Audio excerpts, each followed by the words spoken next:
PMLA चा कायदा हा ब्लॅक मनी म्हणजे काळा पैसा रोखण्यासाठी याच्यासाठी पीएमएलए चा ऍक्ट यूपीए सरकारने आणलेला आहे. पीएमएलए ऍक्ट मध्ये असं लिहिलेलं आहे, हा तो पीएमएलए ऍक्टचा कागद आहे, तुम्हाला सगळ्यांनाच माहिती आहे, त्याच्यात काही नवीन नाही. Offences under Indian Pinal code 45 of 1860 त्याच्यात नंबर आहे 384 आणि 389.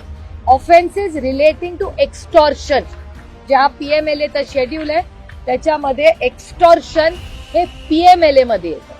आता मला दोनच प्रश्न सरकारला विचारायचे कारण का हे फायनान्स मिनिस्ट्रीच्या अंडर येतं. आता हा एक कागद जो सातत्याने बजरंग अप्पा आणि संदीप भैया मांडतायत, तुम्हाला आधी दाखवलेला आहे की ED enforcement director ministry of finance हे केंद्र सरकारमध्ये येतं. या कागदावर असं लिहिलेलं आहे, तारीख आहे 14/3/2022 साली वाल्मिक कराडांच्या नावाने हा कागद आहे. हा तुम्ही सगळ्यांनी कदाचित तुमच्या चॅनलवर पाहिलेला आहे. हा finance ministry government of India हा कागद आहे, त्याची ही नोटीस आहे, ही तुम्ही पाहिलेली असावीच मला वाटतं. हा झाला पहिला मुद्दा, हा पीएमएलएचा आहे.